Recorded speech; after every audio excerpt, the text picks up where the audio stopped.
শোনো শোনো ইয়া ইলাহি আমার মুনাজাত শোনো আমার মুনাজাত। আমিন। একটু আওয়াজ করে আবার পড়ি আল্লাহু আকবার। তাকবীর বললে খুশি হন কে? মুসলমানদের সব কাজের আগে তাকবীর আছে না নাই? নামাজের আগে তাকবীর আছে না নাই? ঘর থেকে বের হলে তাকবীর আছে না নাই? বিশ্বনবী ঘর থেকে বের হলে 3টা তাকবীর দিতেন। কয়টা? তিনি পড়তেন আল্লাহু আকবার আল্লাহু আকবার আল্লাহু আকবার। তারপরে সফরের দোয়া পড়তেন সুবহানাল্লাযী সাখখারা লানা হাযা ওয়া মা কুন্না লাহু মুকরিনিন ওয়া ইন্না ইলা রাব্বিনা লামুনকালিবুন। এই দোয়াটা পড়ে বের হতেন। আবার সফর শেষ করে যখন ঘরে ঢুকতেন 3 তাকবীর আছে না নাই? আল্লাহু আকবার আল্লাহু আকবার আল্লাহু আকবার। তারপরে পড়তেন আইবুনা তাইবুনা আবিদুনা সাজিদুনা লিরাব্বিনা হামিদুন। ও আল্লাহ তোমার কাছে তওবা করলাম, তোমার কাছে ফিরে আসলাম, তোমার সালামত নিয়ে আমার ঘরে ঢুকলাম, তোমার কুদরতি পায়ের মধ্যে সিজদা করলাম, তোমার নামের প্রশংসা করলাম। সুবহানাল্লাহ। এজন্য তাকবীর আছে যেখানে আমরা আছি সেখানে। আবার নামাজের শুরু হয় আমাদের তাকবীর দিয়ে। মসজিদে নববীতে বিশ্বনবী নামাজ শুরু করবেন আল্লাহু আকবার, পেছনে মুক্তাদি হচ্ছে সাহাবারা। সুবহানাল্লাহ বলেন না? সুবহানাল্লাহ। কি ইমাম সাইয়্যিদুল মুরসালিন, সব নবীদের নবী, মুক্তাদি হচ্ছে সাহাবারা, আদর্শের মানদণ্ড। বিশ্বনবী কেরাত করলেন, রুকু করলেন, রুকু থেকে দাঁড়িয়ে পড়লেন সামি আল্লাহু লিমান হামিদা। সমস্ত সাহাবারা প্রাণ ভরে পড়ল রব্বানা। মাইকটা দিয়ে কথা বলে মজা পাচ্ছে, যেমন যেমন আপ এন্ড ডাউন একটা ক্লিন সাউন্ড দেয় না, ক্লিন করে সবাই পড়ল রব্বানা ওয়ালাকাল হামদ। এক সাহাবী বাড়িয়ে পড়লেন হামদান কাসীরান তাইয়িবান মুবারাকান ফীহি, যেটা আমরা ওয়াজে একেবারে এইভাবে থাকি আর করা লাগবে না। হামদান কাসীরান তাইয়িবান মুবারাকান ফীহি একটু বাড়িয়ে পড়লেন, যেটা আজকে ওয়াজের শুরুতে আমরা পড়লাম। নামাজ শেষে বিশ্বনবী বললেন কে পড়েছে অতিরিক্ত তাসবিহ? কে? আমি তো এটা শিখাই নাই। Who recited the additional supplications? Stand up! দাঁড়াও। ডান দিকে বললেন দাঁড়াও, দাঁড়ায় না। বাম দিকে বললেন কেউ দাঁড়ায় না। সামনে থেকে এক সাহাবী হাত উঁচু করে ভয়ে ভয়ে বললেন ইয়া রাসূলুল্লাহ ইয়া হাবিবাল্লাহ, আমি পড়েছি। কেন পড়েছি? আমি তো শিখাই নাই। সাহাবী বললেন ইয়া রাসূলুল্লাহ, আল্লাহর প্রশংসা অল্প বললে আমার পোষায় না, এজন্য বাড়ায় পড়ছি। সুবহানাল্লাহ। বিশ্বনবী বললেন প্রাণের সাহাবী রে, চিন্তার কোনো কারণ নাই, ভয় পাওয়ার কোনো কারণ নাই। নামাজরত অবস্থায় আমি দেখেছি তোমার এই অতিরিক্ত তাসবিহর সওয়াব একজন নয়, দুইজন নয়, তিনজন নয়, 30 জনেরও বেশি ফেরেশতা এই সওয়াবের সওয়াবটা কে কার আগে আল্লাহর কাছে পৌঁছে দিবে তার জন্য প্রতিযোগিতা করছিল। সুবহানাল্লাহ। বিদআ ওয়া সালাসুনা মালায়েকা, 30 জনেরও বেশি ফেরেশতা তোমার এই সওয়াবটা কে কার আগে আল্লাহ পাকের দরবারে পৌঁছে দিবে প্রতিযোগিতা করছিল। এজন্য তাকবীর আছে যেখানে আমরা আছি সেখানে। বিশ্বনবীর প্রাণের সাহাবী ওমর ইসলাম ধর্ম গ্রহণ করলেন। বিশ্বনবী হাত তুলে আল্লাহর কাছে দোয়া করলেন, মাবুদ গো, ও মাবুদ, হেদায়েতের চাবিকাঠি আমার হাতে দাও নাই, হেদায়েতের মালিক তুমি আল্লাহ। ইন্নাকা লা তাহদি মান আহবাবতা ওয়ালাকিন্নাল্লাহ ইয়াহদি মান ইয়াশা। ফিরআউনের হেদায়েত মুসার হাতে নাই, নমরুদের হেদায়েত ইব্রাহিম আলাইহিস সালামের হাতে নাই, আবু জাহেলের হেদায়েত বিশ্বনবীর হাতে নাই, বিশ্বনবীর প্রাণের চাচা আবু তালেবের হেদায়েত বিশ্বনবীর হাতে নাই। কোন ঠিক কিনা? হেদায়েতের মালিক কে? আল্লাহ। আর আস্তে কোন কে? আল্লাহ। হেদায়েতের মালিক হচ্ছেন আল্লাহ। গভীর রাতে তাহাজ্জুদ পড়ে হাত তুলে বলেন, মাবুদ গো, মক্কার জমিনে দাওয়াতকে ফলপ্রসূ করতে হলে দুইজনের একজন আমার লাগবে। একজন হলো আবু জাহেল, আরেকজন হলো ওমর ইবনে খাত্তাব। আল্লাহ আবু জাহেলটা কবুল করলেন না, ওমরেরটা কবুল করলেন। সুবহানাল্লাহ। সুবহানাল্লাহ। কারণ ওমরের সত্য গ্রহণের মানসিকতা ছিল, সত্যান্বেষী ছিল। আবু জাহেলের কলিজাটা ছিল পাথরের চেয়ে শক্ত। কোন ঠিক কিনা? দুনিয়াতে আবু জাহেলের নাম কি কেউ রাখে? আবু লাহাবের নাম কি কেউ রাখে? মুহাম্মদ নাম আছে না নাই? বাংলার জমিনে 16 কোটি যদি মুসলমান হয়, 8 কোটি পুরুষের নাম মুহাম্মদ। কোন ঠিক কিনা?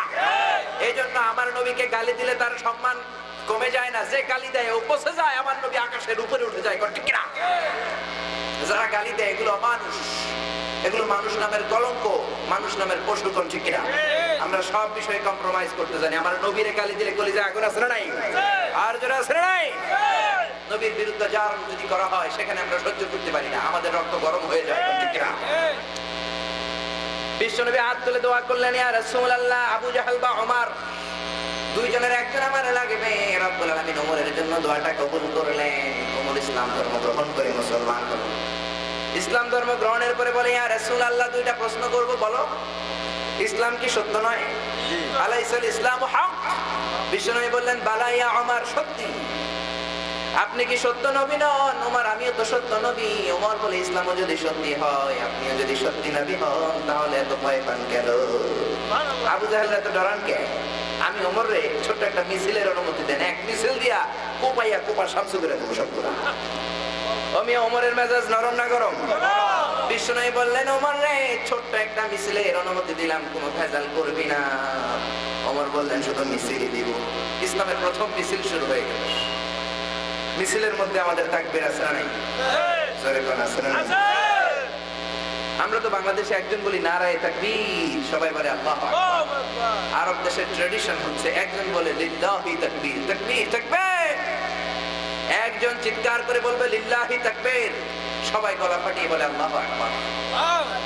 আমি তিনবার লিল্লাহি তাকবীর বলবো, গলা ফাটিয়ে আল্লাহু আকবার বলা যাবে? পিছনের বাইরে পারবেন না? রাগ করছেন? হুজুরের কাছ থেকে দেখা যায় না রাগ করছেন?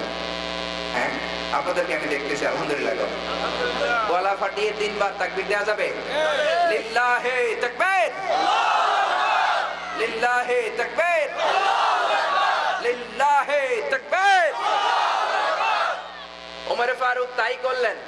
দারুল আরকামের নিচে দাঁড়িয়ে কয়েকজন নতুন মুসলিম সাহাবীকে নিয়ে গলা ফাটিয়ে লিল্লাহি তাকবীর বললেন, আর ওনার পেছনে দাঁড়িয়ে থাকা মুসলিম নতুন সাহাবারা গলা ফাটিয়ে বলল আল্লাহু আকবার। এক এক তাকবীরের চোটে মক্কার মারু জমিনের বালুগুলো থরথর করে কাঁপতে শুরু করেছে।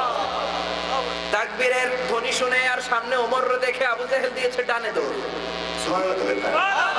এই আবু জাহেলের ঘরে সৌদি সরকার ল্যাট্রিন বানাই দিয়ে আসছে, লক্ষ লক্ষ কোটি কোটি হাজি যাইয়া আইগা ভরাই দিয়ে আসছে। আপনারা গেল জন্মের আগে আইগা আসবেন, এটা ওর উপর লানাত, প্র্যাকটিক্যাল লানাত কোন ঠিক না? তাকবীরের ধ্বনি শুনে আবু জাহেল দিয়েছে ডানে দৌড়, উতবা দিয়েছে বাঁয়ে দৌড়, সাইবা কোন দিকে দৌড় দিবে নিজেও জানে না। এজন্য তাকবীর আছে যেখানে আমরা আছে, ইসলাম আছে যেখানে আমরা আছে, যৌতুক আছে যেখানে আমরা আছে।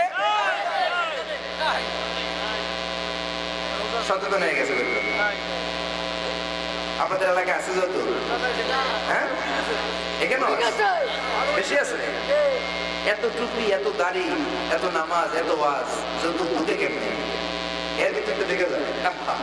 বিয়েটারে আমরা কঠিন করে ফেলছি। যৌতুকের জন্য মাদেরকে বোনদেরকে পিটায়া গায়ে দাগ ফেলানো হয়, এরকম বেয়াদব আছে না নাই? এসিড মেরে দেয়, এসিড মেরে বাপের বাড়ি পাঠায় দেয়, এরকম কুলাঙ্গার আছে না নাই? যৌতুকের সাথে ইসলামের কোনো সম্পর্ক? ইসলাম দিয়েছে পাহাড়, শয়তান দিয়েছে যৌতুক। কোন ঠিক কিনা? বিয়েটাকে সহজ করেন, ছেলের বাবাও সহজ হয়ে যান, মেয়ের বাবাও সহজ হন, রহমত দিবে কে? বিয়েটাকে আমরা কঠিন করে ফেলেছি, এইটা লাগবে ওইটা লাগবে। বিয়ে বহির্ভূত সম্পর্ককে সহজ করেছি। চাচাতো বোন, খালাতো বোন, বেআইন নিয়ে ঘুরে বেড়ায়, কেউ কিছু কয় না। ঘরে আসলে কয় চা বানিয়ে দিই, তোমরা গল্প করে আমরা গেলাম, এরকম আসলে নাই। এগুলো জাহান্নামের আড্ডাখানা হয়ে যায়। সে ঘরগুলো আল্লাহর গজব পড়তে থাকে। বিয়ের বিষয়টাকে সহজ করে দেখেন, বরকত দিবেন কে? রহমতের মালিক কে? এক সাহাবী এসে বললেন ইয়া রাসূলুল্লাহ বিয়ে করব, টাকা নাই। বিশ্বনবী বললেন টাকা যদি না থাকে মোহর দিবা কেমনে? কিছু নাই, আমার কাছে কিছু খেজুর আছে। বিশ্বনবী বললেন এক বক্স খেজুর আনতে পারবা কি? টাকা পারবো। খেজুরও নিয়ে এসেছে। এক যুবতী মেয়েকে ডেকে বলে ও যুবতী বিয়ে করবা কিনা? যুবতী বলে ইয়া রাসূলুল্লাহ আপনি দায়িত্ব নিয়ে বিয়ে করালে করব। বিশ্বনবী দুইজনের বিয়ে পড়িয়ে দিলেন। যুবতীকে বললেন এক বক্স খেজুর হলো তোমার বিয়ের মোহর। সুবহানাল্লাহ। এক বক্স খেজুরে বিয়ে হয়ে গেল। এখন 40,440 টাকা আদায় হয় না, একটা আসলে নেই। বিশ্বনবী বলেন সবচেয়ে ভালো বিয়ে মোহর ছোট্ট, সবটা আদায় হয়েছে। সবচেয়ে খারাপ বিয়ে মোহর বিশাল, 1 টাকাও আদায় হয় না। আরেক সাহাবী বললেন ইয়া রাসূলুল্লাহ বিয়ে করব, টাকা নাই। বিশ্বনবী বললেন টাকা না থাকলে মোহর দিবা কোথা থেকে? বিশ্বনবী বললেন এক বক্স খেজুর আনতে পারবা কিনা? সাহাবী তো ওইটাও ওইটা না থাকলে বিয়ে করবা কেমনে? কোরআন মুখস্থ করেছো নাকি? করেছি। কয়টা? কই 3-4টা। কয়েক মাস আগে মুসলমান হয়েছি, মাত্র 3-4টা বাড়ি। ওই দিন এক যুবতী ইসলাম ধর্ম গ্রহণ করলো। বিশ্বনবী যুবতীরা ডেকে বললেন ও যুবতী তোমার তো বিয়ের বয়স হয়েছে, কোরআন পারো নাকি? যুবতী বলল কোরআন পারবো কেমনে, আজকে মুসলমান হইলাম। বিশ্বনবী বললেন, যুবতী রে, তোমার জন্য ভালো একটা পাত্র আমি নবীর হাতে আছে, ওই পাত্রের সাথে তোমাকে আমি মিলিয়ে দিতে চাই। ওই পাত্র কয়েকটা সূরা পারে, তোমারে মুখস্থ করায় দিবে, এটাই তোমার বিয়ের মোহর। সুবহানাল্লাহ। মেয়ে রাজি হয়ে গেলেন। আখিরি জামানার পয়গম্বর দাঁড়িয়ে খুতবা পড়ে বিয়ে পড়ায় দিলেন। আল্লাহু আকবার। সহজ লাগতো ঠিক? সহজ। ছেলে মেয়ের বাবা যারা আছেন সহজ হয়ে যায়। বিয়ের কথা কইলে নিজের পায়ে দাঁড়ায়, কে আপনার পায়ে দাঁড়াইছে? কার পায়ে দাঁড়িয়েছে? বউ যখন ঘরে আসে রিজিকে ভাগ বসাতে আসে না, আল্লাহর পক্ষ থেকে রিজিক নিয়ে বরকত রহমত নিয়ে আসে। কোন ঠিক না? নারীদের মর্যাদা কত বাড়ালো? নারীদের মর্যাদা আমরা কমিয়ে দিয়েছি। বিশ্বনবী বাড়ালে, এক সাহাবী বললেন, ইয়া রাসূলুল্লাহ, খেদমত করব কার? বিশ্বনবী বললেন, তোমার মার। তারপরে কার? তোমার মার। তারপরে কার? তোমার মার। বিশ্বনবী বললেন, তার সাহাবী বললেন, তারপরে কার? বিশ্বনবী বললেন, তোমার পিতা। সুবহানাল্লাহ বলে। কয় গুণ বেশি বাবার চেয়ে? ওগো মা, তুমি এই ধরনের শ্রেষ্ঠ নেয়ামত, তোমারই পদতলে রয়েছে জান্নাত। ওগো মা, তুমি এই ধরনের শ্রেষ্ঠ নেয়ামত, তোমারই পদতলে রয়েছে জান্নাত। আমিন। আর জোরে আমিন। কোথায় তুলেছে দেখছেন? পুরুষের পায়ের নিচে থাকে জুতা, জুতার নিচে থাকে বালি, এক একটা পায়ের নিচে সন্তানের জান্নাত। আল্লাহু আকবার। এই দুনিয়াকে 1000 বার বিক্রি করলে জান্নাতের একটা ইটার দাম হয় না। এই দুনিয়াটাকে কয়েক কোটি বার বিক্রি করলে জান্নাতের একটা চেয়ারের দাম হয় না। যে জান্নাত মায়ের পায়ের নিচে, ওই পায়ের দাম কত দাম? বিশ্বনবী বলেন, জান্নাতে স্পেশাল দুইটা দরজা আছে। স্পেশাল একটা নাম আল্লাহ, আর একটা নাম আল উম, একটা বাবা একটা মা। এজন্য ওনাদের সাথে কি আচরণ করবা ভেবে নাও। তার মধ্যে থেকে আবার মায়ের মর্যাদা বাড়ালেন। সুবহানাল্লাহ পড়ে। বাবা মা যাদের মরে গিয়েছে, আল্লাহ কবরগুলো জান্নাতের টুকরা বানিয়ে দেখ। আমরা বলি আমিন। বেঁচে থাকলে আমরা খেদমত বেশি বেশি করব, রাজি আছেন? কোনো বেয়াদবি করে থাকলে পা ধরে ক্ষমা চাইবো, রাজি আছেন? বিশ্বনবী ঘোষণা দিলেন, হুমা জান্নাতু হুমা নার। বাবা মাই জান্নাত, বাবা মাই জাহান্নাম। আল্লাহ কথাগুলো বুঝে আর তৌফিক দান করেন। আমিন। আজকে যে বইটা থেকে দুই একটা কথা হবে, বইটার নাম কি? কোরআন। আরো আসতে কোন কি নাম? এই বইয়ে কি কোনো ভুল আছে? সন্দেহ আছে? সংশয় আছে? নাজিল করেছেন কে? আর জোরে কে? কিতাবুন আনজালনাহু ইলাইকা লিতুখরিজান নাস মিনাল যুলুমাতি ইলান নূর।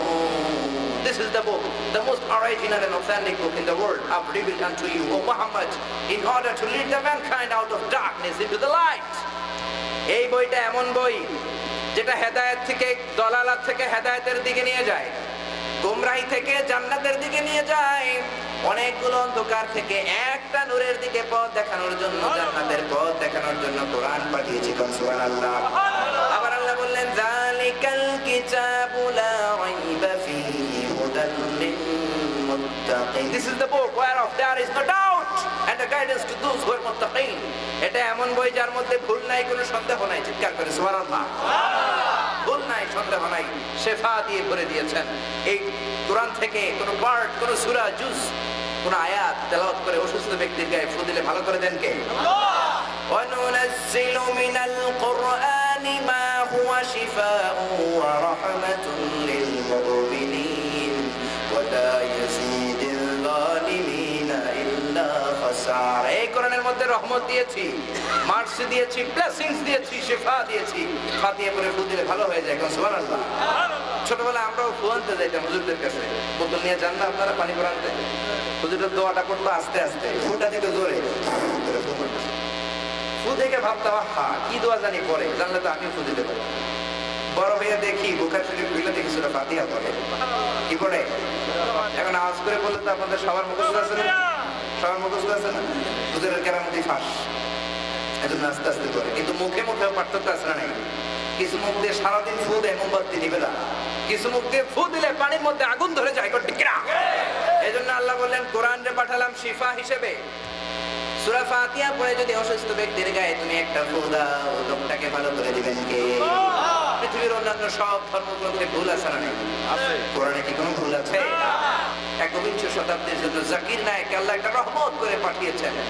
ভালো খারাপ যেদিকেই থাক লোকটার, কিন্তু ধর্মগ্রন্থের ব্যাপারে লোকটা স্পেশালিস্ট। ঠিক কিনা? কোন ধর্মগ্রন্থে কি অসারতা, মিসআন্ডারস্ট্যান্ডিং, মিসইনফরমেশন, সব গোটা বিশ্বের চোখে আঙ্গুল দিয়ে দিয়ে দেখিয়েছেন। ঠিক কিনা? ডক্টর মরিস বুকাইলি চ্যালেঞ্জ নিয়েছিল কোরআনের ভুল খুঁজে বের করবে, নাম শুনেছেন? ফ্রান্সের বিখ্যাত একজন সার্জন। কিন্তু কোরআন খুলে দেখে কোরআন কোন ভাষায় লেখা, জোরে কোরআন আরো জোরে, সে আরবি ভাষার কিছু বোঝে না।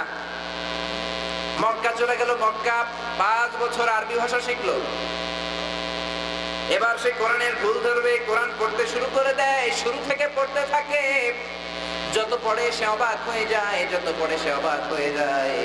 সে বলে কোরআনে বিজ্ঞানের কথা আছে, সে বলে বাইবেলে আমি অনেক মিস আন্ডারস্ট্যান্ডিং পেয়েছি, অসারতা এক চ্যাপ্টারের সাথে আরেকটার মিল নাই। গসপেল অফ ম্যাথিউর সাথে লুকের কোনো মিল নাই, এক পার্টের সাথে আরেক পার্টের মিলে না। কোরআনের প্রত্যেকটা ইনফরমেশন টেক্সট গুলো এত মিল।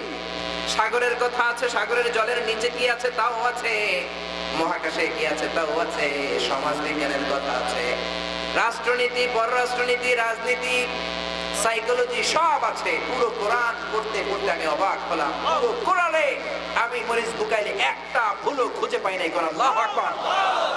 আমি কোরআনের ভুল ধরতে এসে কোরআনের আয়নায় নিজের ভুলটা খুঁজে পেয়েছি। সুবহানাল্লাহ বলে। কোরআনের আয়নায় নিজের ভুল ধরা পড়েছে। সে মুসলমান হয়েছে, নাম রেখেছে সুলাইমান। সে একটা বই লিখেছে ফ্রেঞ্চ ভাষায়, লা বাইবেল লা কোরআন অ্যাটলাস সায়েন্স। আল কোরআন একাডেমি লন্ডন এটার অনুবাদ করেছে, বাইবেল কোরআন ও বিজ্ঞান। যাদের সুযোগ হয় পড়ে দেখবেন, এই কোরআনে ভুল পাওয়া যায়। এর সব তথ্য উপাত্তগুলোকে কম্পিউটার মাইক্রোচিপসের মধ্যে ঢুকিয়ে আমেরিকান সায়েন্টিস্টরা, বিজ্ঞানীরা কমান্ড করেছে, is it possible to create a book like Quran? কোরআনের মতো একটা বই কি বানানো যাবে? মাইক্রোচিপস থেকে আনসার এসেছে, it's possible, but you need to spend more than 63 trillion years. বানিয়ে বলছি না, আহমদ দিদাদের the ultimate miracle of the Quran বইটা খুলে দেখেন কি লিখেছে উনি। কম্পিউটার বলে পারবা, তবে প্রত্যেককে 63 ট্রিলিয়ন বছর চেষ্টা করতে হবে। শুনে মহা খুশি, হোক না অক্ট্রিলিয়ন আর ফক্ট্রিলিয়ন, পারা তো যাবে। কিন্তু অবশেষে বাস্তবতার দিকে তাকিয়ে কম্পিউটার আনসার করেছে, it's quite impossible to create a book like Quran for human being. 63 trillion বছর কারো বাঁচাও সম্ভব না, কোরআনের মতো একটা বই বানানো সম্ভব।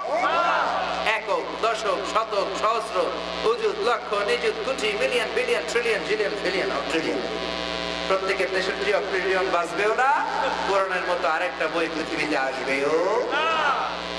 সব ধর্মগ্রন্থের তেলাওয়াত হবে আমেরিকাতে, বিশাল কনফারেন্স হল, গোটা বিশ্বের সব ধর্মগ্রন্থের রিসাইটেশন কম্পিটিশন। সেখানে গিয়েছে শ্রীমত ভগবত গীতা, গিয়েছে বেদ, গিয়েছে রামায়ণ, মহাভারত, দীঘানিকায়া, দশাতি, তোরা, খালমাস, Zend Avesta, old testament, new testament, যেটাকে ইউরোপিয়ানরা বলে বাইবেল, গিয়েছে ত্রিপিটক। ত্রিপিটকের নাম শুনেছেন? ওই যে পরে ওম নমো ভগবতী বাসুদেবায় ইদম তিব্বতি বুদ্ধং চরণং গচ্ছামি ধম্মং চরণং গচ্ছামি নির্বাণং পরমং সুখং নির্বাণং পরম শান্তি। ওম শান্তি। শুনছেন? শান্তি শান্তি লাগে, শান্তি লাগে। ওরা শান্তির ব্যবসাতে বিলায়, নিজেদের মধ্যে শান্তি নাই। ঠিক কিনা? গৌতম বুদ্ধের অনেক কথা কোরআনের সাথে মিলে যায়, কিন্তু নিজেরাই শান্তিকে আনতে পারলো না। শান্তির কথা তোমরা বলে বেড়াও, নিজের দেশেই শান্তি নাই। মায়ানমারে আমার রোহিঙ্গা ভাইদেরকে কেটে কেটে টুকরা টুকরা করে আগুনে ঝলসে দিয়েছে। ঠিক কিনা? ওই দেশের আরেকজন আছে, the peace of the dope, সে হচ্ছে শান্তির নোবেল পুরস্কার পাইছে। তোর পুরস্কার আমরা লাঠি মারি। ঠিক কিনা? তোর পুরস্কারে থুতু মারি। মায়ানমারে রোহিঙ্গা ভাইদেরকে মেরে মেরে জ্বালিয়ে পুড়িয়ে মেসাকার করে দিয়েছে। গোটা বিশ্ব চুপ ছিল, কেউ কিছু বলে নাই। অনশান সূচি, শান্তির বাতাসে তুমি বিলাও, তোমার দেশেই শান্তি নাই। এজন্য কোরআন যে শান্তি দিয়েছে ওইটাই শান্তির গ্যারান্টি। ঠিক কিনা? এজন্য কোরআন আছে যেখানে আমরা আছে।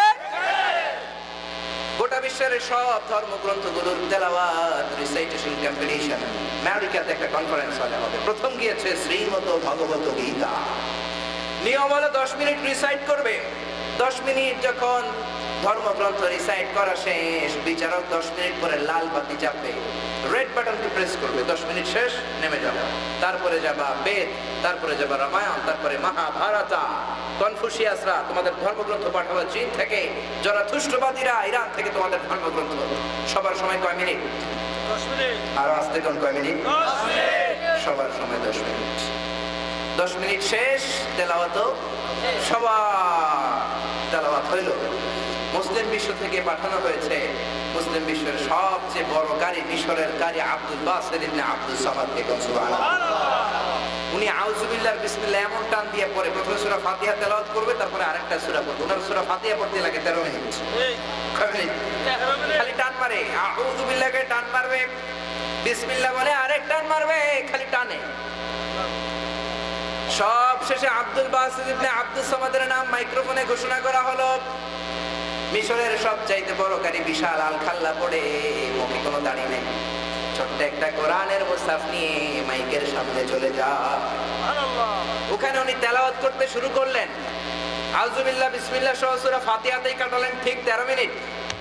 কিন্তু 10 মিনিট পরে বিচারক লালবাতি চাপে না, 15 মিনিট হয়ে যায় বিচারক লালবাতি চাপে না, 20 মিনিট হয়ে যায় বিচারক লালবাতি চাপে না, 25 মিনিট হয়ে যায় লালবাতি চাপে না, 30 মিনিট হয়েছে, পরিচালকেরা বিচারকের সামনে কাগজ দিয়েছে, চাপেন না কেন? সে দাঁড়িয়ে বলে, ও আব্দুল বাসিত ইবনে আব্দুস সামাদ, তোর জন্য সময়ের কোনো বিষয় নাই, 10 মিনিট 20 মিনিট না, যতক্ষণ মন চাই তুই পড়ে যা। চিৎকার করে আল্লাহু আকবার। এই বিচারককে বিচারের আওতায় আনা হয়েছে। তুমি দুই পক্ষে কাজ করেছো, সবার জন্য দিয়েছো 10 মিনিট, কোরআনের জন্য দিয়েছো 30 মিনিট। সে কোর্টের মধ্যে দাঁড়িয়ে বলে, খোদার কসম, আমার খোদার কসম করে বলছি, শ্রীমত ভগবত গীতা যখন পড়ে সময়ের জ্ঞান আমার মাথার মধ্যে আছে, বাইবেল যখন পড়ে সময়ের জ্ঞান আমার আছে, তোরা যখন পড়ে মাথায় জ্ঞান আছে, দশাতির পরে জ্ঞান আছে, তাওরাত যখন পড়ে আমার মাথায় জ্ঞান আছে। আব্দুল বাসিত ইবনে আব্দুস সামাদ কোত্থেকে যে মাইকে কি যেন এমন একটা জিনিস টান দিয়ে বসলো, আমি কোথায় বসে আছি আমার কোনো জ্ঞান নাই, আমি কোথায় আছি আমার জ্ঞান নাই। মন্ত্রমুগ্ধ সুরে সুরের ঝংকার যখন তুলেছে, আমি কোথায় আছি, আমি পাগলের মতো শুধু শুনছিলাম, গলা ফাটিয়ে বলেন আল্লাহু আকবার। ওই কোরআনের সাথে আমরা আছি না নাই? কোরআনের বিরুদ্ধে যারা কথা বলে ওদের সাথে আমাদের কোনো সম্পর্ক? এরা ইসলামের দুশমন, ঠিক কিনা জোরে কও। কোরআনের একটা আয়াত বাদ দিয়ে আমরা কোনো কথা শুনতে চাই না, সবগুলো আয়াত আমরা মানতে চাই। রাজি আছেন? কোরআন নিয়ে বাঁচতে চাই, কোরআন নিয়ে মরতে চাই। রাজি আছেন? কে কে রাজি হাত তুলে আমাকে আপনার খোদারে দেখান। নারায়ে তাকবীর, নারায়ে তাকবীর। আল্লাহ আমাদের ভাইদের কোরআনের প্রতি ভালোবাসা, এই আবেগ, এই হাতগুলোকে কবুল করেন, এক বলেন আমিন। আর জোরে আমিন। আজকে আমরা মহাগ্রন্থ আল কোরআনের সূরা আর রহমান থেকে কিছু কথা শুনবো। রাজি আছেন? কষ্ট হবে না তো? কষ্ট হবে? আমি হাই পাওয়ারের অ্যান্টিবায়োটিক খেয়ে আপনাদের এখানে ওয়াজ করতে আসছি। আমার অত্যন্ত কাছের একজন প্রিয় বড় ভাই শেখ এটিএম মোনাওয়ার, আপনাদের এই এলাকার সুসন্তান। প্রত্যেক এলাকায় আল্লাহ কিছু সুসন্তান দেয় যাদের নূর এলাকার মধ্যে ছড়াতে থাকে, যে ফুলের ঘ্রাণ ছড়াতে থাকে, কোন ঠিক কিনা? মিশরে যখন পড়তে যাই ওনার সাথে দেখা, সেই পরিচয়। মালয়েশিয়াতে উনিও গেল, আমিও গেলাম। উনি এখন পিএইচডি করতেছে, আমি এমফিল করতেছি। একটা সফল পিএইচডি রিসার্চ যেন মুসলিম উম্মাহকে উনি উপহার দিতে পারে, আমরা বলি আমিন। আজকে কোরআনের একটা সূরা থেকে আমরা কিছু কথা শুনবো। সূরাটার নাম হচ্ছে আর রহমান। আপনাদের কষ্ট হচ্ছে না তো? আর রহমান, এটা মহাগ্রন্থ আল কোরআনের 55তম সূরা, আয়াত সংখ্যা 78টা, নাজিল হয়েছে মক্কায়।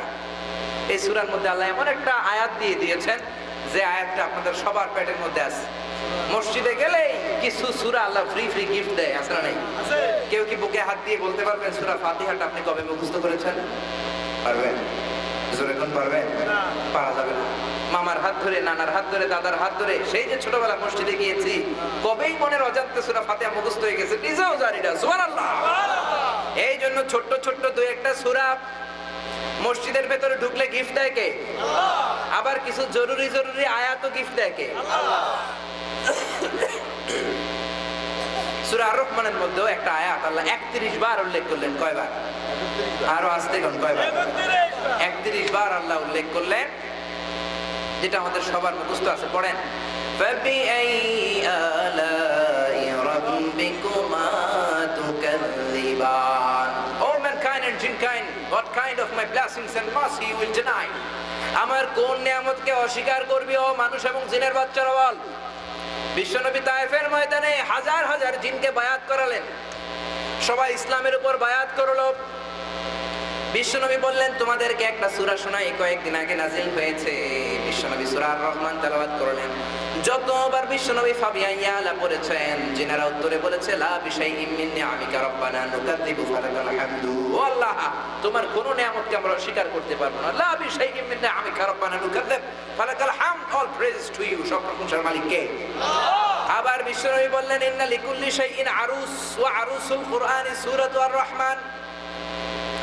বাইহাকি শরীফের বর্ণনা, প্রত্যেকটা পুরুষের জন্য আল্লাহ একজন নববধূর ব্যবস্থা করে দেয়। আমার কোরআনের নববধূর নাম হলো সূরা আর রহমান। সব পুরুষের জন্য আল্লাহ একটা নববধূর ব্যবস্থা করেছে।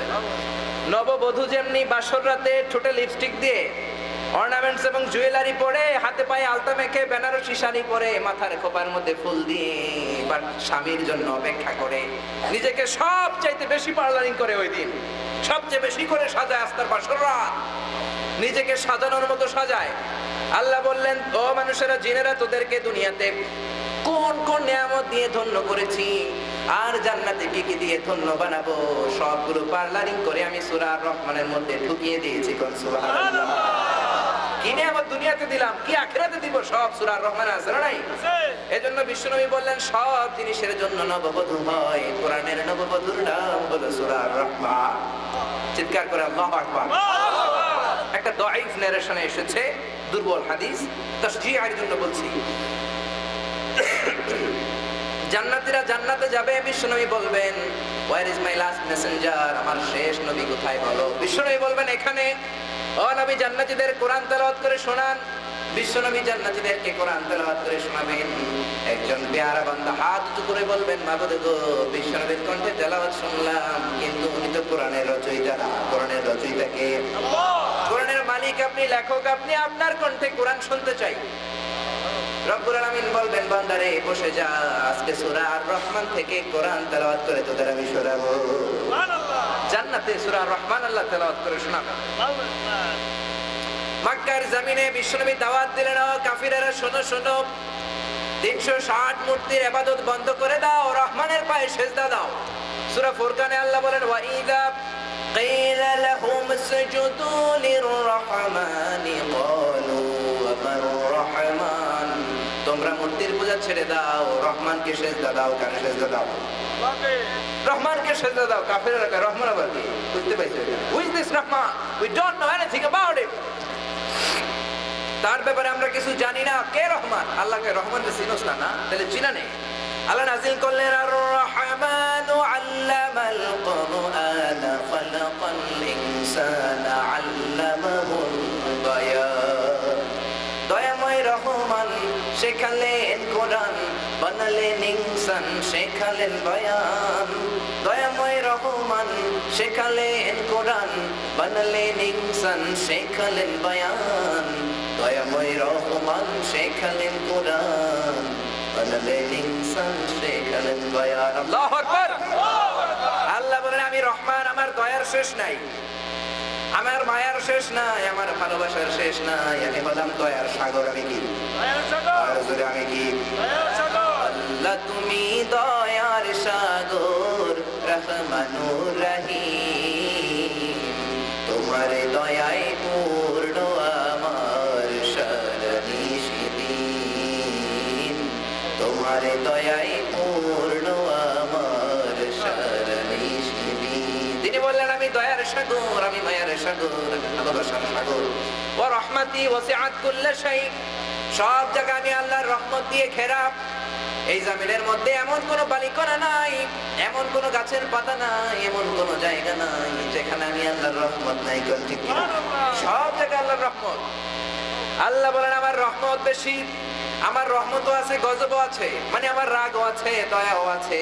সাবাকাত রাহমাতি গাদাবি। তবে রাগের চেয়ে দয়া বেশি। কোন সুবহানাল্লাহ। রাগের চেয়ে আমি আল্লাহর দয়া বেশি। দয়াটারে আল্লাহ 100 টুকরা করলেন। কয় টুকরা? 99 টুকরা দয়া মায়া আল্লাহ নিজের মধ্যে রাখলেন। এক ভাগ ভালোবাসা গোটা বিশ্বের সবার মাঝে ঢেলে দিলেন। ওই এক ভাগ ভালোবাসার ছিটেফোঁটা আমি পেয়েছি, হুজুর পেয়েছে, উনি পেয়েছে, উনি পেয়েছে, উনি পেয়েছে, উনি পেয়েছে। সাইয়েদনা আদম থেকে শুরু করে up to the day of judgement, কিয়ামত পর্যন্ত সবাই পাবে।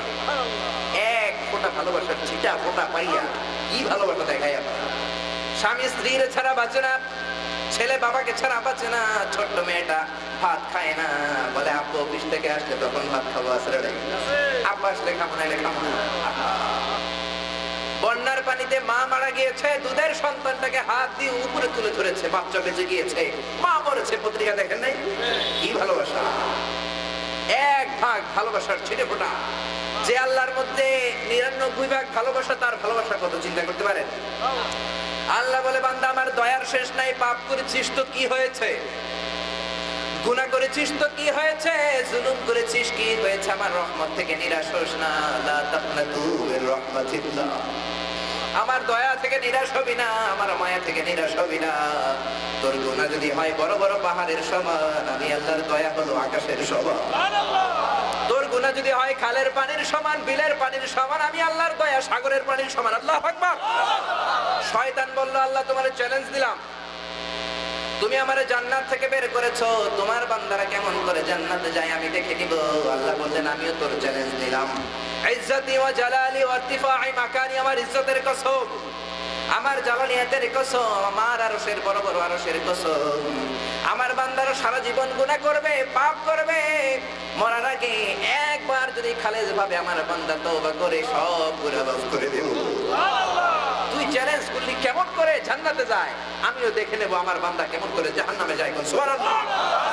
এই জন্য তার ভালোবাসার শেষ নাই, তার দয়ার কোনো শেষ নাই, তার মায়ার শেষ নাই। এজন্য তিনি রহমান। তিনি কি?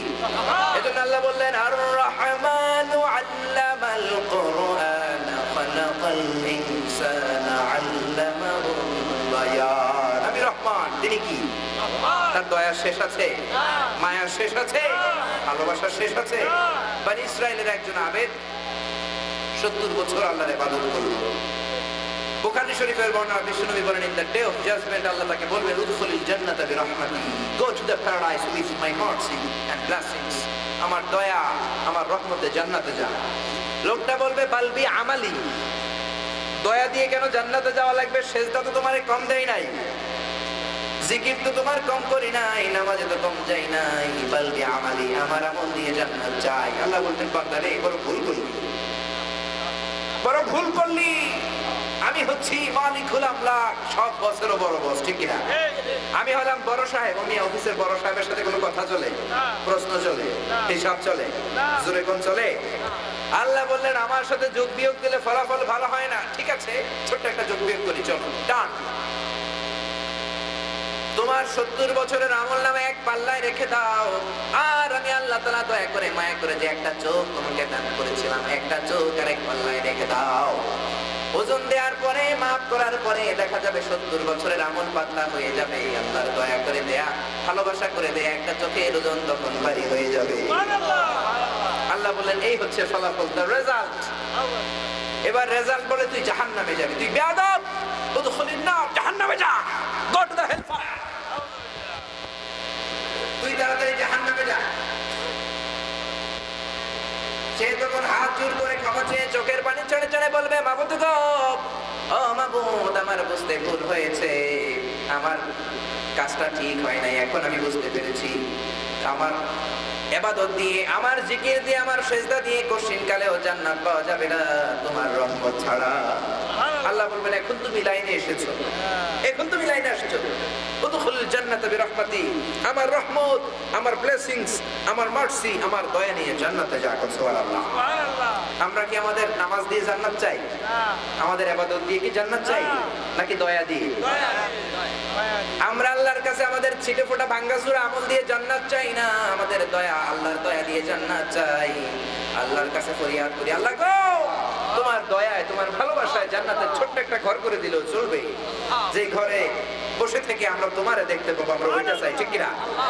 মালিক তুমি জান্নাতে, তোমার পাশে আমায় একটি ঘর বানিয়ে দিও, একটি ঘর বানিয়ে দিও, সে বিভীষিকাময় মহাদিনে তোমার প্রতিবেশী করে নিও। মালিক তুমি জান্নাতে, পাশে আমায় একটি ঘর বানিয়ে দিও বলেন আমিন। আর জোরে আমিন। এই জন্য আল্লাহ বললেন আমি রহমান, তারপরে বললেন আল্লামাল কোরআন, আমি কোরআন শিখিয়েছি। কোরআন শিখিয়েছে কে? আল্লাহ। এই জন্য দুনিয়াতেও যারা কোরআন শিখায় তাদের মর্যাদা বাড়িয়ে দেন কে? আল্লাহ। বিশ্বনবী বললেন খায়রুকুম মান তাআল্লামাল কোরআন ওয়া আল্লামাহু, তোমাদের মধ্যে ওই ব্যক্তি হলো আল্লাহর কাছে সবচাইতে সেরা যে নিজে কোরআন শিখে অন্যকে শিখায়। কোন ঠিক কিনা? বিশ্বনবী বলেন একটা অক্ষর বললে সওয়াব কয়টা? জোরে কোন কয়টা? আবার একটা আয়াত বললে জান্নাতের বিল্ডিং কে উঁচা করে দিবে কে?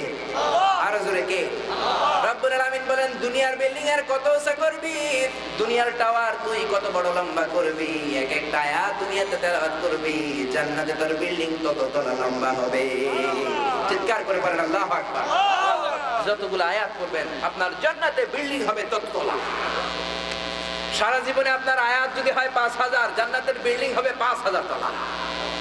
এক একটা হাফেজ যদি 3 লক্ষ বার 5 লক্ষ বার এক একটা আয়াত কোরআনের পড়ে থাকে, জান্নাতে তার বিল্ডিং হবে 5 লক্ষ তলা। কোন সুবহানাল্লাহ।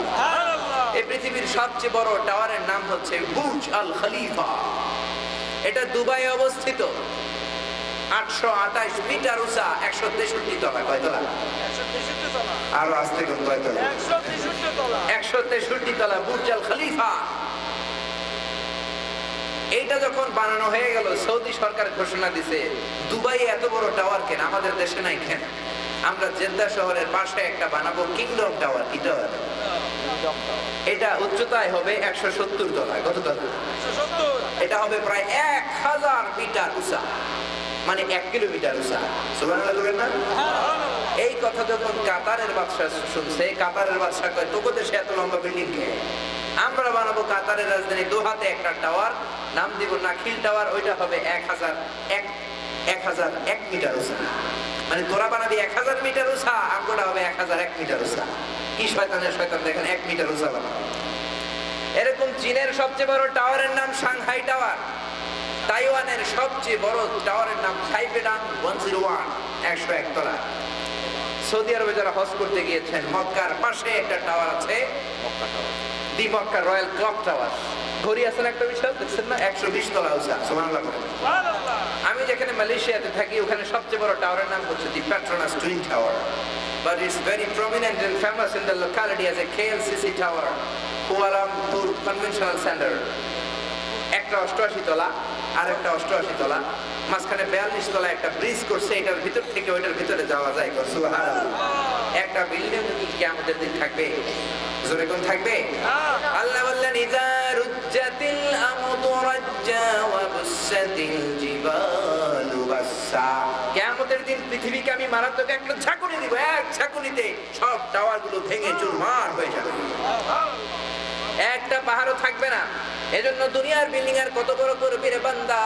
কোরআন খুলে বাসায় বসে কোরআনের তেলাওয়াত শুরু করে দে। যতগুলো আয়াত তুই তেলাওয়াত করবি, তোর জান্নাতের বিল্ডিং হবে তত তলা। ইকরা ওয়ারাতিল কামা কুনতা তুরাতিলু ফিদ দুনিয়া ফাইন্না মানসিলাতাকা ফি আখিরি আয়াতিন তাকরাউহা। সুবহানাল্লাহ। এরপর আল্লাহ বলেন আমি রহমান, আল্লামাল কোরআন, কোরআন শিখিয়েছি। খালাকাল ইনসান, মানুষ বানিয়েছি। মানুষ বানালেন কে? আল্লাহ। আর জোরে কোন কে? আল্লাহ। আপনারা কি জিমায়ে পড়ছেন? ঘুমে ধরছে? কষ্ট হয়? তাকবীর দেওয়া যাবে? জোরে নাচতে?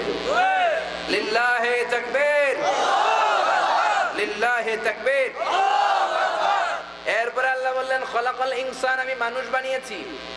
মানুষ বানানোর 3 ক্যাটাগরি। কয় ক্যাটাগরি? 3 ক্যাটাগরি। বাবা নাই, মা নাই, বানিয়েছি সাইয়েদনা আদম আলাইহিস সালাম। মা আছে, বাবা নাই, বানিয়েছি ঈসা আলাইহিস সালাম। বাবাও আছে, মাও আছে, সবাইকে বানিয়েছি। কোন ঠিক কিনা?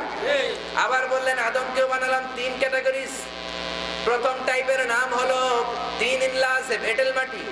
এঁটেল মাটি দিয়ে ডাইস করা যায় না। আল্লাহ আকাশে বললেন বৃষ্টি দে, ইয়া সামাউ আমতিরি। 40 দিন এঁটেল মাটির মধ্যে আল্লাহ বৃষ্টি ঝরালেন। এবার হলো হামাইম মাসনুন, কাদা মাটি। কাদা মাটি দিয়ে কুমাররা যেমনি ডাইস করে, আল্লাহ মাটি নিয়ে আদম আলাইহিস সালামের ডাইস করলেন 60 হাত লম্বা। কয় হাত? সুবহানাল্লাহ। বুখারী শরীফের হাদিস, লাম্মা খালাকাল্লাহু আদামা ওয়া কানা তুরুহু 60 যিরাআন। 60 হাত লম্বা বানায়া আল্লাহ আদমের শ্রীলঙ্কায় পাঠাইলেন। কই পাঠাইলেন? শ্রীলঙ্কা একটা পাহাড় আছে, আদম আলাইহিস সালামের ফিঙ্গার ফিঙ্গারপ্রিন্ট তো না, ফুটপ্রিন্ট আছে সেখানে, পায়ের ছাপ। মা হাওয়া আলাইহিস সালামকে পাঠালেন সৌদির জেদ্দা নগরীতে। দুইজন একসাথে মিলিত হলো আরাফাতের ময়দানে। সুবহানাল্লাহ। এরপরে আল্লাহ আদম আলাইহিস সালামের ডাইসের মধ্যে আগুন দিলেন, হয়ে গেল সলসলিন কাল ফাখার, ঠনঠনে মাটি। এবার টোকা দিলে আওয়াজ হয়। তিন ক্যাটাগরি আছে না? আবার দুনিয়ার সব মানুষগুলোকে আল্লাহ পাক তিন ক্যাটাগরিতে বানিয়েছেন। কয়টা ক্যাটাগরি? প্রথম ধাপের নাম নুতফা, মানে স্পার্ম ড্রপ, এক ফোঁটা নাপাক পানি। সেইটারে আল্লাহ প্রসেস করে বানালেন আলাকা, সেটার নাম হলো ব্লাড ক্লট, ছোট্ট রক্তের পিণ্ড। ইকরা বিসমি রাব্বিকাল্লাযী খালাক, খালাকাল ইনসানা মিন আলাক। Read in the name of your Lord who has created you from a very small little clot. রক্তের পিণ্ড থেকে বানালাম। আল্লাহ বলে রক্তের পিণ্ডর পরে আমি এটাকে গোশতের টুকরা বানালাম। তিন স্তর মানব সৃষ্টিতে আছে, সেটা হচ্ছে ভেরি স্মল লিটল ফ্ল্যাশ। আমার মানুষের যে অ্যামফিলেট থিসিস এটার উপর, the embryological development of human being, how the little embryo fetus is developing in mother's womb, মায়ের পেটে। বাচ্চার ভ্রূণটা ছোট থেকে কেমন করে বড় হয়, 10 মাস করে কেমন করে জমিনে এসে আসে, এটার উপর রিসার্চ, একটা সুন্দর রিসার্চ যেন আমি করতে পারি। আল্লাহ তৌফিক দান করুন, আমিন। এরপর আল্লাহ বললেন আর রহমানু আল্লামাল কুরআন খালাকাল ইনসানা আল্লামাহুল বায়ান। আমি রহমান, দয়ার শেষ নাই। শিখালাম কোরআন, বানালাম ইনসান, শিখালাম বায়ান। এই যে আমি বয়ান করতেছি, শিখিয়েছেন কে? আল্লাহ। আর জোরে কোন কে? আল্লাহ। বিশ্বনবী বলেন ইন্না মিনাল বায়ানি লাসিহরা, নিশ্চয়ই বয়ানের মধ্যে জাদু আছে। কিছু কিছু লোক ঘন্টার পর ঘন্টা বয়ান করবে, চাপক পাখির মতো মানুষ তাকাবে, ঘাড় ফেরাবে না, আসলে নাই। এটা শুধু বক্তারা না, ক্যানভাসাররাও। ক্যানভাসাররা এমন ক্যানভাস করবে, ঘরের জন্য নেন, ছেলের জন্য নেন, বউর জন্য নেন, 10 টাকা 10 টাকা 10 টাকা। আপনি এদিক দিয়ে দিচ্ছেন 10 টাকা, পকেট মারে দিক দিয়ে নিয়ে দিচ্ছেন 10 টাকা। এরকম আসলে নাই। এই জন্য ক্যানভাসারদের থেকে কিছু কিনলে সাবধান, দেখে শুনে কিনবেন, পকেট সাবধানে রাখবেন। সব জায়গায় গাড়িতে লেখা থাকে না পকেট সাবধান, আবার অনেক জায়গায় লেখা থাকে লাগলে খবর আছে। দেখেন না আপনারা? আমি দেখি ফেলি, আমি তো 8 বছর ধরে দেশের বাইরে। আল্লাহ বললেন আল্লামাহুল বায়ান, আমি বায়ান শিখিয়েছি। ইন্না মিনাল বায়ানি লাসিহরা, আয়াতের তাফসীর দেশে অনেক পড়েছি, বাইরে যাওয়ার আগে বুঝি নাই ভাষার যে কি ভিন্নতা। ইন্না ফি খালকিস সামাওয়াতি ওয়াল আরদি ওয়া ইখতিলাফি আলসিনাতিকুম ওয়া আলওয়ানিকুম ইন্না ফি যালিকা লাআয়াতিন লিল আলিমিন। ওরে বান্দা, আমার আকাশ সৃষ্টি, জমিন সৃষ্টি, এর মধ্যে সাইন আছে, সাইন, চিন্তার বিষয় আছে। ওয়াখতিলাফু আলওয়ানিকুম, তোমাদের গায়ের চামড়ার ভিন্নতা, তোমাদের ভাষার ভিন্নতা, এর মধ্যে আল্লাহ সাইন দিয়ে দিয়েছেন, তিনি দৃষ্টান্ত দিয়েছেন। এই তাফসীর অনেক করেছি। মিশরে যাওয়ার পর প্রথম বুঝলাম। 2008 সালে গেলাম মিশর, 11 জনের এক বিশাল বাহিনী আমরা গেলাম। আমাদেরকে রিসিভ করা হলো মিশরের রাজধানী কায়রোতে একটা ইন্টারন্যাশনাল স্টুডেন্ট হোস্টেলে, মাদিনাতুল বুরুজ বলে এটাকে। ওই যে শেখ মুনাওয়ার সাহেব হলো, উনিও ছিল ওখানে। ওখানে যাওয়ার পরে হাই হাই সর্বনাশ, মানুষের গায়ের রঙের যে কত ভিন্নতা হতে পারে, মানুষের মুখের ভাষার যে কত ভিন্নতা হতে পারে, ওইখানে যাওয়ার আগে আমি বুঝি নাই। যাওয়ার পর প্রথম আফ্রিকান ছেলে দেখলাম, আফ্রিকান, একেবারে কালো, কুচকুচে কালো, পাতিলার তলা কি কালা, এর চেয়েও কালা। নিগ্রো এর আগে আমি দেখি নাই। এশার নামাজ পড়তে দাঁড়াইছে, দুই দিকে দুই কালো ভাই দাঁড়াইছে, আমার খুব ভয় লাগতেছে। পরে দেখি না, গায়ের রংটা কালো হইলেও কলিজাটা দুধের মতো সাদা। কে রঙের ভিন্নতা করে দিলেন? এক বাবার 3 ছেলে, একটা কালার, একটা ধলার, একটা শ্যামলা, আছে না? ওখানে যে দেখি আমার চেহারার সাথে আফ্রিকানদের চেহারা মিলে না, ওদের সাথে ইন্ডিয়াদের চেহারা কোনো মিলে না, পাকিস্তানদের সাথে ইংল্যান্ডের ছেলের চেহারা কোনো মিলে না। কত দেশের ছেলে, students of more than 100 nationalities who used to stay in the same place. We used to stay in the same international student hostel. 100টারও বেশি দেশের ছাত্র থাকতাম। পাকিস্তানি ছেলেরা পড়ে এদিকে, বাঙালিরা পড়ে ওদিকে, মসজিদের মধ্যে আমরা পড়ি এদিকে, আফ্রিকানরা কোরআন পড়ে, ওই ছেলে হাদিস পড়ে। আহা, গ্লোবাল ভিলেজ, ছোট্ট একটা জায়গায় যেন গোটা বিশ্বটাকে আল্লাহ ঢুকিয়ে দিয়েছেন। সুবহানাল্লাহ। আমার সামনের রুমে থাকতো সোমালিয়ান ছেলে, তার পাশে চায়না, সেনেগালের একটা ছেলে ছিল, আমার মনে পড়ে, নাম হচ্ছে আব্দুল ফাত্তাহ। আহা, কি কালোর কালো। সেনেগালের রাজধানী কই জানেন? ঢাকা। ঢাকার অনেক বড় আলেম, ওর বাবা ফ্রান্সে যায়। টাকারের প্রধানমন্ত্রী নির্বাচনী প্রচারণার আগে ওদের ঘরে যে নির্বাচনী প্রচারণা শুরু করে বরকতের জন্য। রাস্তাঘাট কিচ্ছু করে না আমাদের দেশে, নির্বাচন আসলে মাথায় একটা টুপি দিয়ে দোয়া নিতে আসে, মাসরা নাই আর যারা আসরা নাই। তাফসীরের কারণে তো দেশে কম ঘুরলাম না, রাস্তাঘাট দেখলে মনে হয় না, মনে হয় যে এই দেশের মাও নাই বাপও নাই। আল্লাহ এগুলোর হেদায়েত দেখে আমরা বলি আমিন। আব্দুল ফাত্তাহ একদিন আমার রুমে আইসা, ঘটনাটা অনেক জায়গায় আমি বলি, একবার আমার হাতের সাথে হাত ঘষে, হাত ঘষে বলে, hey man Mizan, how did you become so white? তুই তো সাদা হলি কেমনে? আমি কালুর কালু, তুই তো সাদা কেন? আমি বললাম, ফাত্তাহ সাদা তো আমি হই নাই, সাদা বানিয়ে রব্বুল আলামিন দুনিয়ায় তিনি আমাকে পাঠিয়েছেন, এটা তার চয়েস। ফাত্তাহ বলে, সাদা আর কালো তুমি যাই হও, কেটে দিলে কিন্তু এক রঙের লাল টকটকে রক্ত বের হবে। কথাটা ঠিক কিনা? কালো আর কালো বাহিরে কেবল, ভিতরে সবাই সমান রাঙা। এজন্য ইসলাম বলে, there is no difference between black and white, between upper and lower, between the richer section of the society and poorer section of the society, between the prime minister, between the president and factory worker, rickshaw puller. Everyone is totally equal, 100% equal in the eyes of Islam. বলে ঠিক কিনা? ইসলাম বলে সাদা কালোয় কোনো পার্থক্য নাই, লম্বা খাটোর মধ্যে কোনো পার্থক্য নাই, প্রধানমন্ত্রী কুলিওয়ালা ঠেলাওয়ালা আমার রিকশাওয়ালা ভাইয়ের মধ্যে কোনো পার্থক্য নাই। পার্থক্য এক জায়গায়, কয় জায়গায়? ইন্না আকরামাকুম ইনদাল্লাহি আতকাকুম, যার কলিজার মধ্যে আল্লাহর ভয় বেশি সেই আল্লাহর কাছে সেরা। কোন ঠিক কিনা? কিয়ামতের দিন প্রধানমন্ত্রীর আলাদা লাইন হবে না, র্যাবের প্রধানের আলাদা হবে, এসপিডিসির আলাদা লাইন হবে, সবাইকে এক জায়গায় খান সফসফা লেভেল প্লেইং একটা এলাকার মধ্যে দাঁড় করিয়ে দিবেন কে? এই জন্য আল্লাহ বলেন, আমি বায়ান শিখিয়েছি। ওই হোস্টেলে ঢুকার পরে দেখি আমার ভাষা আফ্রিকানরা বুঝে না, আমার আফ্রিকান বন্ধুরা ইংরেজদের ভাষা বুঝে না, ইংরেজ ছেলেরা আফগানিদের ভাষা বোঝে না, আফগানিজরা চাইনিজ ভাষা বোঝে না, আবার চাইনিজরা যখন চিয়াং ফং চিয়াং এগুলো বলা শুরু করে কেউ কিছু বুঝে না। এখন সুবহানাল্লাহ, ভাষার এই ভিন্নতা দান করলেন কে? তুমি দূরে যাওয়া লাগবে কেন? এক বাংলাদেশের মধ্যে এত ভাষা দিয়েছে কে? আরো জোরে কোন? আজকে এই যে শেখ মুনাওয়ারের আব্বা, ওনাদের সাথে অনেকক্ষণ ওনার ফ্যামিলি ব্যাকগ্রাউন্ড নিয়ে কথা বললাম, দেখলাম ওনাদের ভাষার মধ্যে নোয়াখালীর ভাষার একটা টান আছে। সুবহানাল্লাহ, সবটাই বাংলা, বরিশালেরটাও বাংলা, সিলেটেরটাও বাংলা, কুমিল্লারটাও বাংলা, নোয়াখালীটা তো আরো সুইট। ফেসবুকে একটা পেজ আছে নোয়াখালী বাংলা ভাষার কোর্সের একটা পেজ, ওখানে লিখছে ওদের ভাষাটা এত সুইট লাগে আমার, লিখছে যে তুমি খেয়ে শুয়ে যাও, ওনারা বলে তুই খাই হতি যা, বলে না? এসে দেখলাম আপনাদের এলাকায় তো আপনারা একটু ওই টান দিয়ে কথা বলেন, হ্যাঁ বলে না? 14 গ্রামে ওই যে বড় কাসনা এলাকায় গেলাম, ওইখানে এই টানটা আছে, তুমি এখান দিয়ে এসে ওখান দিয়ে যাও, তুই ইয়ান দিয়ে আই ইয়ান দিয়ে যা, বলে না? বাড়িয়ে বললাম। আমাদের বাসা ঢাকার মাতুয়াই লেগে, ওইখানে আমার আব্বা যখন জায়গা রাখছে নোয়াখালীর আরেক লোক জায়গা রাখছে, লোকটা মারা গেছে, আল্লাহ ওনার মাফ করে দেখে আমরা বলি আমি। তো ওই খালাম্মারে দেখতাম ছোটবেলা জানলা দিয়ে আমার আম্মার সাথে জ্ঞানের প্যানের সারাদিন বিভিন্ন গল্প, দুই মহিলা একসাথে হলে পেটের পিঠের সব কথা আছে না নাই? একদিন হারে আপা কই না বুঝিনি কেন আঙ্গো এখানে 3 বছর ধরে কুয়েত গেছে, আর কাছে একটা সিটিও হারায় নহনি হেদিলে আর কই যে হাড়ি যায় লেদা গেছে খেলতো লেদি গেছে হইতো বুঝিনি কেন কুত্তা কেন হুতি রুছে আর হেদির উপরে আল্লাহর গজব হইতো। নোয়াখালীর মহিলারা ঝগড়া লাগলেই গজব দেয়, লানত দেয়, আসলে নাই? এটা আরব মহিলাদের মধ্যেও ছিল। বিশ্বনবী বলেন, ও মহিলারা, মেরাজের রাতে দেখলাম তোমরা বেশি জাহান্নামী। 2টা কারণে, একটা হলো তুকফিরুনাল লানা, তোমরা বেশি বেশি লানত দিতে থাকো, তাকফুরুনাল আশিরা, স্বামীর অস্বীকৃতি জানো। আজীবন বেনারসি শাড়ি দিচ্ছেন, দামি শাড়ি, এক ঈদে দিতে পারেন না, আপনার বউ কবে তুমি জীবনে কিছুই দেওয়া নাই, এরকম আসলে নাই? এই ভাষার ভিন্নতা কে দিলেন? বিভিন্ন জায়গায় তো তাফসীর করতে যায়, বিভিন্ন জায়গায় বিভিন্ন ভাষার ফ্লেভার ডাইভার্সিটিটা পাওয়া যায়। It's a natural dialect, we are proud of it. ঠিক কিনা? কিশোরগঞ্জের ভাইরা ঘরে বইলা ফেলে ক, এরা কয় মাইরা অ্যালবাম, কাইটটা অ্যালবাম, কথা কইলে অপরে হতা অ্যালবাম, শুনছেন? এরা ঘরে ক বলে।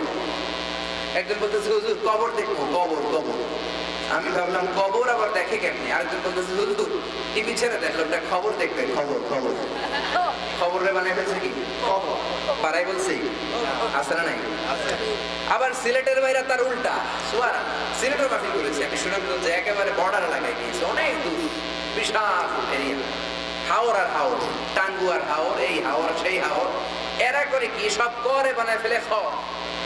কুয়েতে যাচ্ছি, কুয়েত থেকে মিশর যাব। একজন সানাউল্লাহ নামে একজন ছিল, আমার একটা বাংলাদেশে পড়ছে, খুনখানো পড়ছেন, খুনখানো পরে বানায় ফেলছে খ। আপনার বাড়ি কোথায়? সিলেটের ওরা বলে আপনার বাড়ি খুনখানো। চিটাঙ্গে বলে বদ্দা ওর বাড়ি হড়ে। আপনি ছিলেন না? হড়ে কয় না? খেয়ে না শুনতে হড়ে। ওরা বলে বদ্দা ওর বাড়ি হড়ে। আপনাদের নোয়াখালীতে গেলে বলে বাইসাবান্নের বাড়ি কোথায়? আমাদের পুরান ঢাকায় গেলে একই কথাটা বলে আবে হালা তোর বাড়ি কোথায়? তোমার বাড়ি কোথায়? এই শুদ্ধ ভাষাটাতে ওরা বলে আবে হালা তোর বাড়ি কোনখানে। ঢাকায় ভাষা শুনছেন? আমার বাসা কিন্তু মাতুয়াইলে। এরা নিজেরও কয় হালা, ভাইয়েরও কয় হালা, বাপেরও কয় হালা। কয় আব্বাই হালা এই বছর হজে গেছে, আমি হালা যা পারি না কে? আমি হালা যে কোন বছর যেমন কয়া পারি না কে? শুনছেন? এরা কিন্তু হালা বলে। গালি দিয়ে কইছে কলিজা থেকে বলেছে সুবহানাল্লাহ। একজনকে হুজুর পোলারে হালাই ইংলিশ মিডিয়ামে দিচ্ছি, পোলা হালাই কথা হলো না, আমি হালাই কি করব? আমি কই তুমি হালাই ইংলিশ মিডিয়ামে দিচ্ছ গেলা। তাবলিগের ভাইদের একটা চমৎকার বৈশিষ্ট্য, যেই তাবলিগে যাবে একটু বয়ান করে। পুরান ঢাকার কুট্টি এলাকার এক লোক গেছে তাবলিগের বয়ান করতে দিছে। উনি বয়ান দিতেছে আল্লাহ হালাই নবীর কাছে কোরআন পাঠাইছে, নবী হালাই সাহাবাদের মধ্যে বয়ান দিয়ে গেছে, লেগে আমরাও হালাই বয়ান দিয়ে যাইতেছি হালাই। একটা হালাও কিন্তু গালি দিয়ে কয় নাই, সব বলেছে কলিজা থেকে কোন ঠিক কিনা? এই আঞ্চলিকতার দাম আমার কোরআনের ভেতর আছে না নাই? এক সাহাবী নামাজে পড়লেন হিশাম বিন হাকিম ওয়াদ-দুহাইব والليل إذا سجى ما ودعك ربك وما قلى وللآخرة خير لك من الأولى। শুনছেন তালাওয়াতের রূপ? শুনেন নাই? ইমাম সাহেব যদি পরে কি করবেন? আজকে ইমামের একদিনকে আমার একদিন। ওমর তাই করলেন, জানার আগে ওমর তাই করলেন। হিশাম বিন হাকিমের ঘাট ধরে বিশ্বনবীর কাছে নিলেন, ইয়া রাসূলুল্লাহ দেখেন কেমন কোরআন পড়ে। বিশ্বনবী বললেন ওমর রে ঘাট থেকে হাতে নামাও, কেননা বিশ্বনবীর বিধান ছিল দুই পক্ষের কথা না শুনে ফয়সালা দিতেন না। কি সুন্দর বিচার! গোটা বিশ্বের বিচারালয়ের জন্য বিশ্বনবীর বিচার ব্যবস্থা একটা মডেল। বিচার আসলে দুইজনের কথা শুনতেন, এখন তো এক পক্ষের কথা শুনেই সাক্ষী শুনে জেল জরিমানা ফাঁসি সব হয়ে যায়। ঠিক কিনা? বিশ্বনবীর সময় এটা ছিল না, দুইজনের কথা শুনবে তারপরে রায়। ওমর তোমার কথা শুনলাম, হিশামের কথা শুনবো। হিশাম কি হয়েছে? হোয়াট হ্যাপেন্ড দেয়ার? কি হয়েছে? কেমনে কোরআন পড়ছিলা? হিশাম পড়লো ওয়াদ-দুহা ওয়াল-লাইলি ইযা সাজা মা ওয়াদ্দা'আকা রাব্বুকা ওয়া মা ক্বালা ওয়াল-আখিরাতু খায়রুল লাকা মিনাল উলা। বিশ্বনবী বললেন ওমর রে সমস্যা নাই, হাকাযা উনজিলাত, কোরআন এভাবেও নাযিল হয়েছে। ওমর তুমি কেমনে করে পড়ো? ওমর আমাদের মতো করে পড়লেন। পড়েন সবাই ওয়াদ-দুহা মা ওয়াদ্দা'আকা রাব্বুকা ওয়া মা ক্বালা ওয়াল-আখিরাতু খায়রুল লাকা মিনাল উলা।